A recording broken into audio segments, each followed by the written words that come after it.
Hi everyone, and welcome to your weekly Pick a Card Tarot readings for the week of April 29th. If we haven't met, my name is Sydney, I'm the tarot guy next door, and I use my occult knowledge and intuition to help guide you towards the life you want. If you have a situation you want me to take a look at, you'll find information on how to get a private reading below. I also live stream on TikTok on Friday mornings at 8 a.m. Eastern. You should check it out. I'll be doing 5-card open readings, and here are the decks that I have for you. We have the New Palladini Tarot with Citron, the Tarot de Marseille with Dangling Jade, and the Morgan Greer Tarot with Red Jasper. We also have 4 different oracle cards to choose from 4 different decks.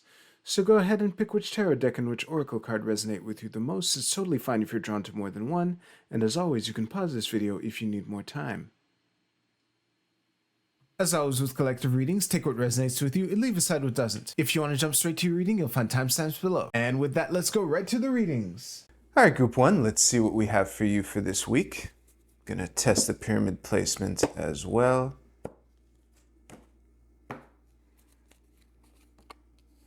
King of Cups. Nice.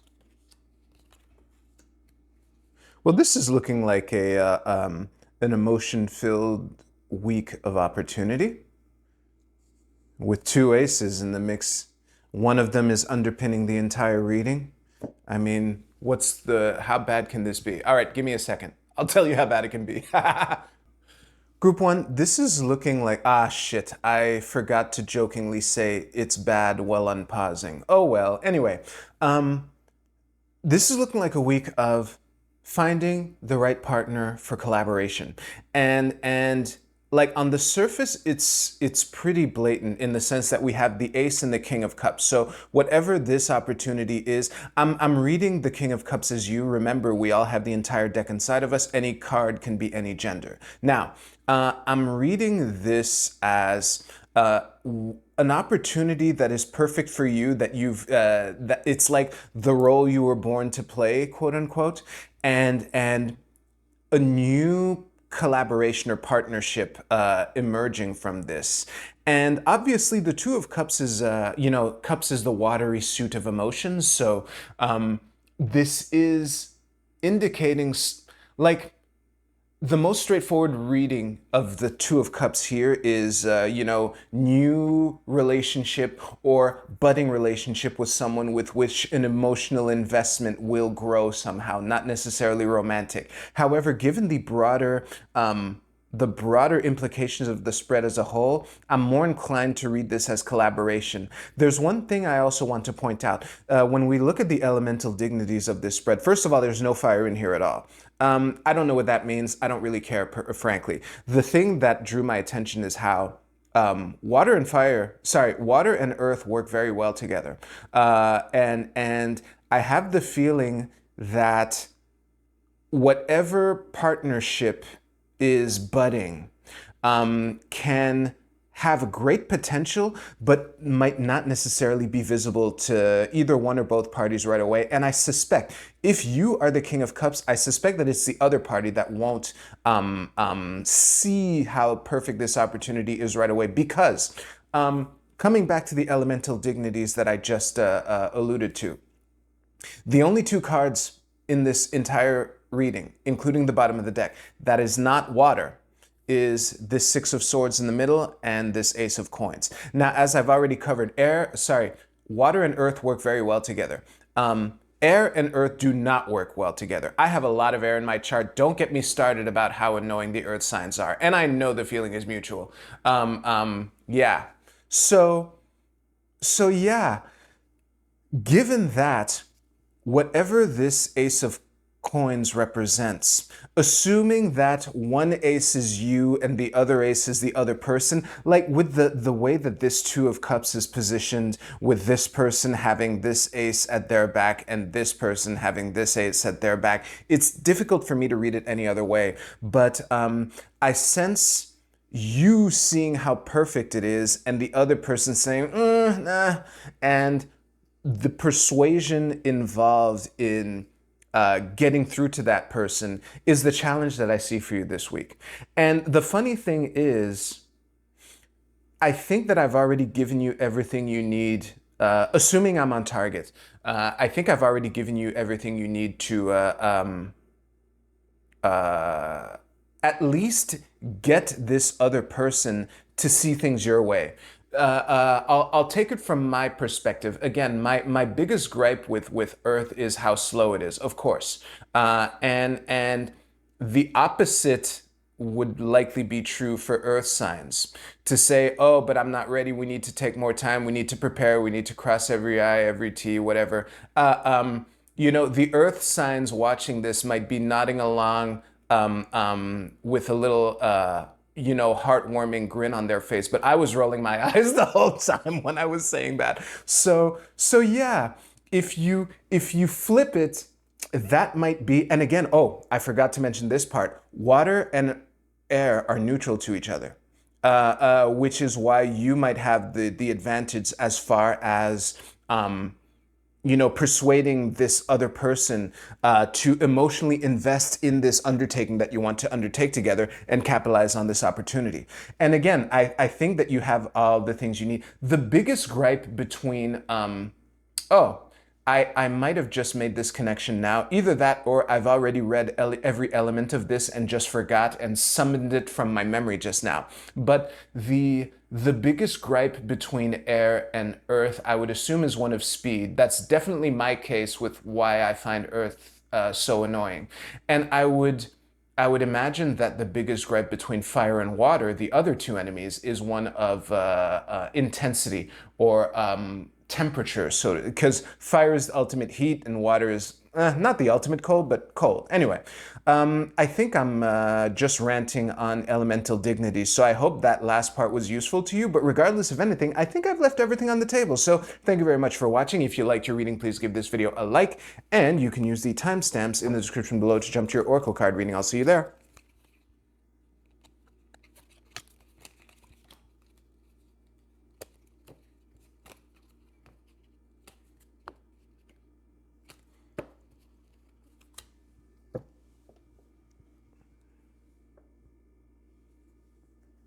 All right, group 2, let's see what we have for you for this week. Pyramid placement is decent. Ooh, 10 of Cups, look at you. With the 10 of Swords at the bottom of the deck, okay. Forget everything you think you know about the Rider-Waite-Smith with the Marseille. I read it differently. Fundamentally. That's what I'm saying in lieu of don't panic. We have two high-ranking swords, which, the Hermetic Order of the Golden Dawn, when they illustrated this deck, turned into scary-looking cards. All right. Yeah, this is good. I'll see you right now. Group 2, it's difficult for me to read this any other way than the completion of a cycle and the beginning of a new one. I mean, we have two 10s here. Yeah, one of them is at the bottom of the deck, but they're both still, visible here. And we have this 9-10 of Swords at the back of these two majors here, facing the change represented in the 5 of Cups together.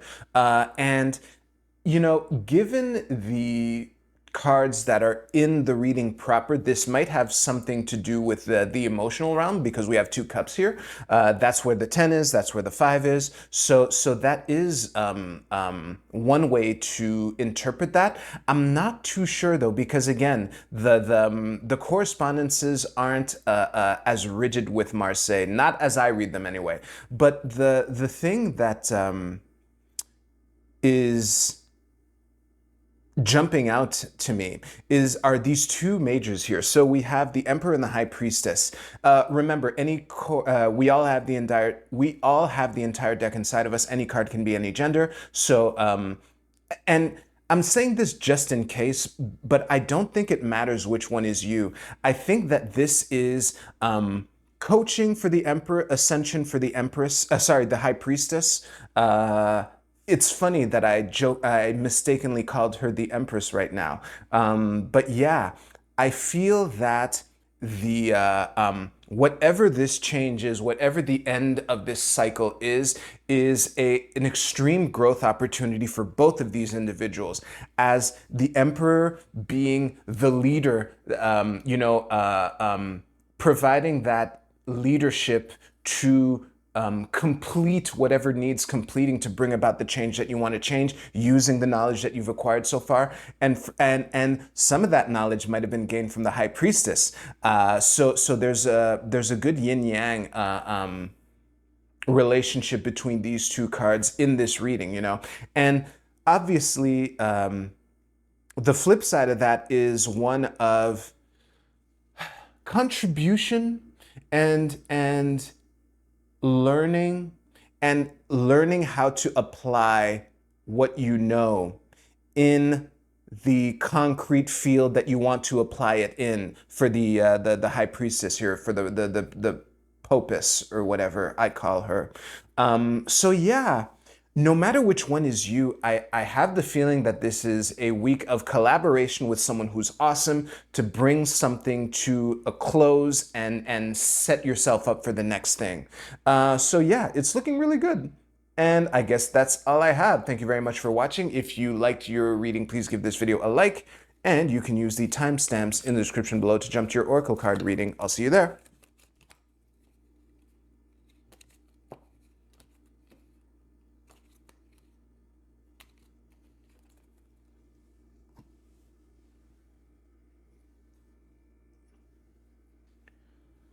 All right, group 3, 2 cards flipped over while I was shuffling for you. We had the Eight of Cups reversed. We also had the Moon.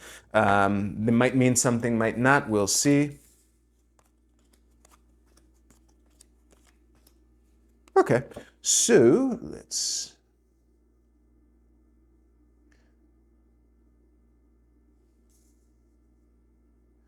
Now, is this straight? Yeah, not bad. All right, I'll see you right now. All right, group 3, here's what I have so far. So first of all, I want to say, now it's official with you. The theme of collaboration has permeated this entire session for me. So it's looking like a week of partnerships forming, partnerships consolidating, and I mean partnership in the broadest sense of the word. Obviously, we have the lovers in the middle, so you know, for many of you, there's a theme of romantic love that comes to mind, but that's not necessarily it. I also want to point out how many major arcana cards there are here. Like, damn, this is looking like a big week for you. And the third thing is, it's difficult for me to not read this woman and this woman as the same person, which by extension would make this person and this man the same person, if we just apply that same logic. And it's funny that we have, you know, if we map this to the zodiac, we have all 3 air signs here, Gemini, Aqua, Libra. But I don't think that means anything really. I'm just pointing it out.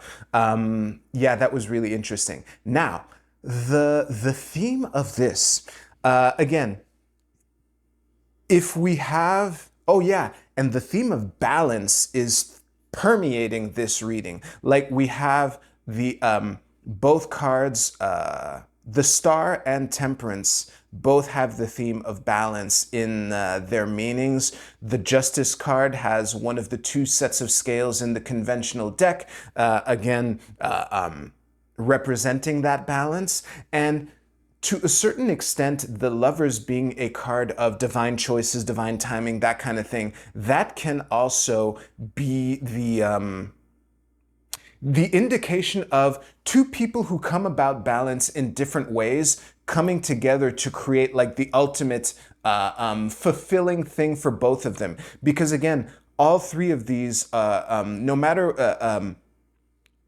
whether or not you think of the zodiac signs, these are all air, the cards, because of the zodiac signs that they're mapped to, right?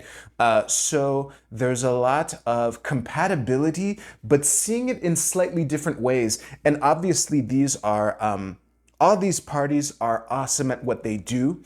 And this is looking like pieces combining to create something that's bigger than the sum of their parts. And I would invite you to be on the lookout for that. And also to be, to not be so picky. I think that in times like this, and it's funny, this is a theme that came up recently. Give me a second. The theme that came up was the narcissism of small differences. And concretely, like I consume a lot of political content, and the like if someone with completely different values calls me a name or says that my beliefs are destroying the world or whatever, I don't particularly care because the odds that the feeling is mutual are pretty high. But if someone who has the same values as me, and we differ on one slight thing, and if that person tells me that that my way of seeing things is destroying the world or whatever, I'm much more likely to take it much more personally than I would if someone from a completely different value set came to me with a different with that same accusation, you know. And that, I think, is where the Seven of Wands reverse, the only reverse card in your entire reading, comes into play. Sometimes when people are so much on the same page, those tiny little differences can create friction that is much bigger than one would expect when we consider what they all have in common. So that would be the risk for you for this week, group 3. But besides that, I did kind of integrate the Eight of Cups reverse and the Moon, but in ways that are too difficult to describe. The commonality between those two cards is that they're cards of traveling by night, and when you are traveling by night, that's when the defensiveness can come up. So that's kind of what is worth pointing out as far as the two cards that flipped over while I was shuffling for you are concerned. But as far as this reading is concerned, this is looking like a week of collaboration, budding partnerships, building or consolidating partnerships with someone who is so on the same page as you. It's kind of crazy that it hasn't happened yet, you know, whatever the divine timing is represented by the lovers here. And again, it's not necessarily romantic love. It can be any kind of love.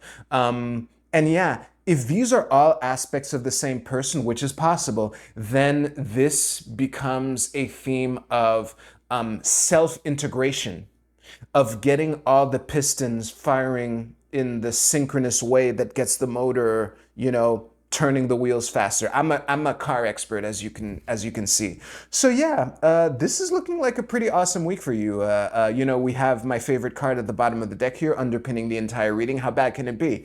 So yeah, I will leave that there. Thank you very much for watching. If you liked your reading, please give this video a like. And as always, if you don't want to watch me pick up your reading, you can use the timestamps below to jump ahead a couple seconds.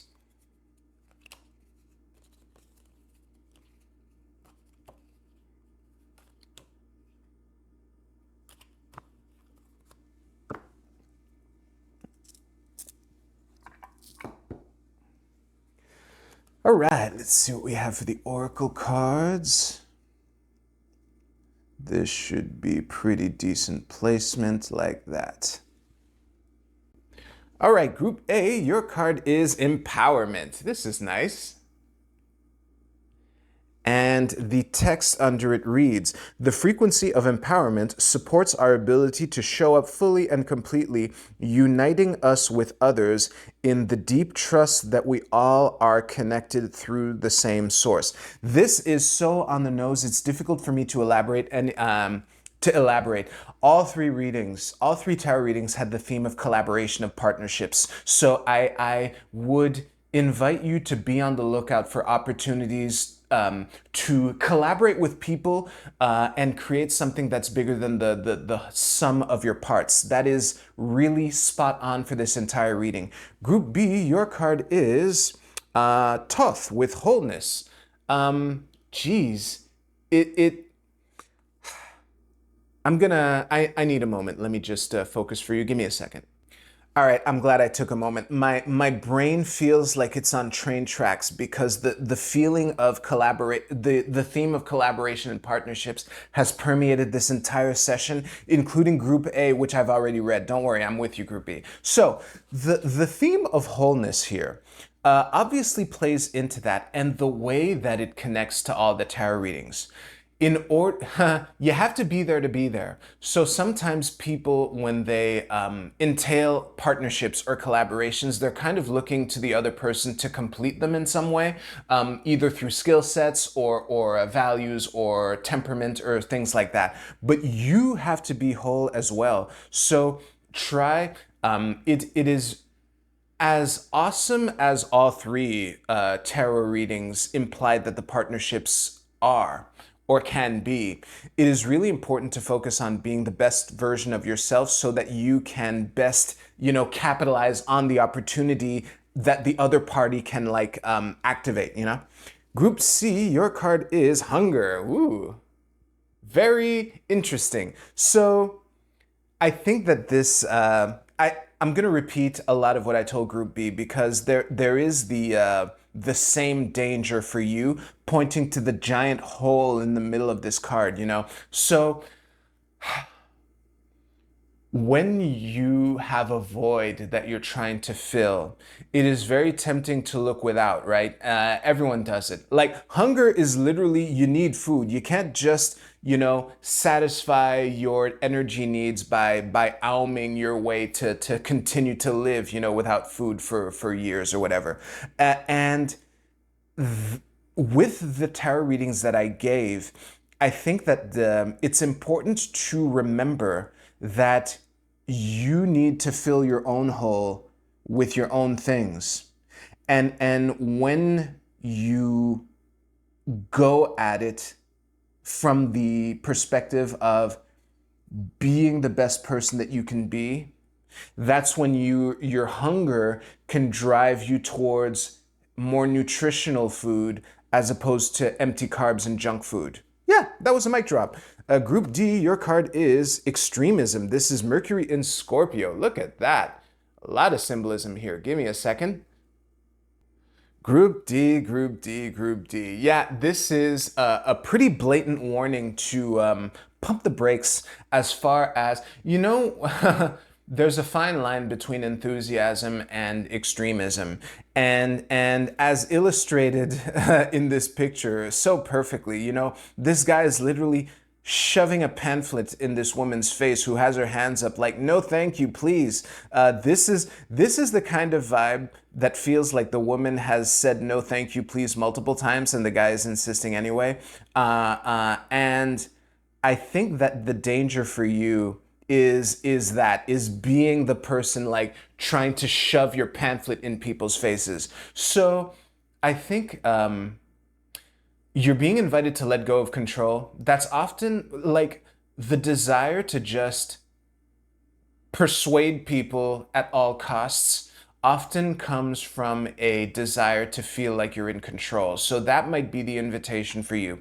And also a reminder that I've been using for myself, not as effectively as I would like, but it's a good tool to keep in the back of my pocket. So I'm sharing it with with you.